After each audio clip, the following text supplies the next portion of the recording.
فبأي آلاء ربكما تكذبان۔ مجھے یاد ہے، مجھے خوب یاد ہے، جب ہم کہیں سے تشکیل سے نظام الدین آتے تھے بنگلے والی مسجد، سیڑھی پر قدم رکھتے ایسے معلوم ہوتا تھا جیسے ہم اپنے گھر آ گئے، اپنے ماں باپ کے پاس آ گئے۔ سب سے پہلے یوسف بھائی ڈرائیور تھے نا، اللہ ان کی مغفرت فرمائے، پالنپور کے، وہ امیر تھے، اور ہم وہاں گئے تو بس اسٹینڈ پر کھڑے تھے۔ کہاں؟ انہوں نے ہم سے پوچھا کہاں جا رہے ہو؟ مرکز جا رہے ہیں۔ مرکز کیا ہے؟ بنگلے والی مسجد۔ وہاں کیا کرنا ہے؟ آدمی کہیں جاتا ہے تو کچھ لے کے جاتا ہے، کچھ لے کے آتا ہے، کیا؟ انہوں نے تو سوالوں کی بھرمار، امیر صاحب پہلی مرتبہ نکلے ہیں، ہم کو معلوم نہیں ہے، آپ بتاؤ ہم کو کیا؟ تو پھر انہوں نے بتایا کہ بہت چھوٹی مسجد ہے، بہت چھوٹی مسجد، کچھ اللہ کے بندوں نے اپنے آپ کو فارغ کر کے اس میں ڈال دیا ہے۔ اور کیسی قربانیاں! مولانا یوسف صاحب اور مولانا انعام الحسن صاحب رحمہم اللہ کو مولانا الیاس صاحب رحمۃ اللہ علیہ کاندھلے سے لائے تھے نظام الدین۔ یہ اپنے ہاں جھنجھانے میں اور کاندھلے میں بہت رئیس گھرانہ تھا، بہت ماشاءاللہ کھانا پینا دسترخوان۔ یہاں مولانا یوسف صاحب رحمۃ اللہ علیہ ایک دن گھر میں جائیں تو اماں جی کے پاس کچھ نہیں، باہر آویں تو ابا جی کی تو نیت بندی ہے، اور بھوک ان کو بہت سخت، اور پورا جنگل، چائے کی پیالی نہیں ملتی تھی۔ ایک لکڑی کا صندوق تھا جہاں ابھی ان حضرات کی قبریں ہیں وہاں، اور چھپر پڑا ہوا، اس میں کچھ آٹا دال چاول وغیرہ ہوتا تھا مہمانوں کے لیے۔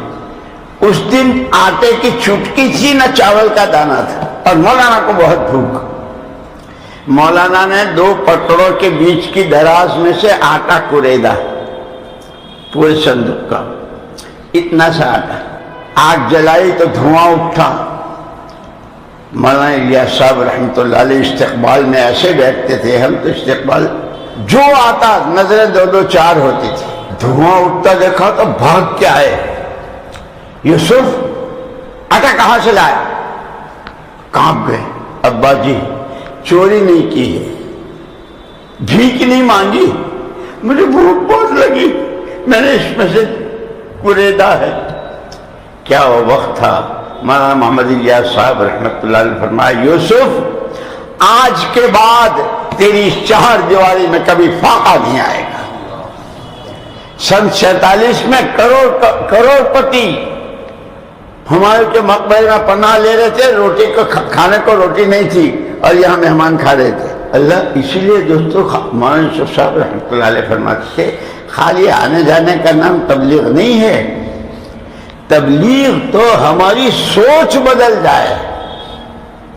جیسے مولانا الیاس صاحب رحمۃ اللہ علیہ کے سامنے کچھ میواتی بیٹھے تھے، اور حضرت کی باتیں اور ان کی سادگی میواتیوں، مولانا ابوالحسن علی ندوی رحمۃ اللہ علیہ بیٹھے ہوئے تھے، اور ان پر بہت بے چینی کیا، اللہ حضرت اپنے آپ کو اتنا تھکا رہے ہیں، اور حال ان کا پتہ نہیں سمجھتے ہیں کہ نہیں، لیکن پوچھنے سے مولانا الیاس صاحب رحمۃ اللہ علیہ کو کوئی ضرورت پیش آئی تو وہ مجلس سے گھر کے دروازے پر گئے، تو مولانا علی میاں صاحب رحمۃ اللہ علیہ نے پوچھ لیا، یہ جو حضرت کہہ رہے تم سمجھ بھی رہے ہو؟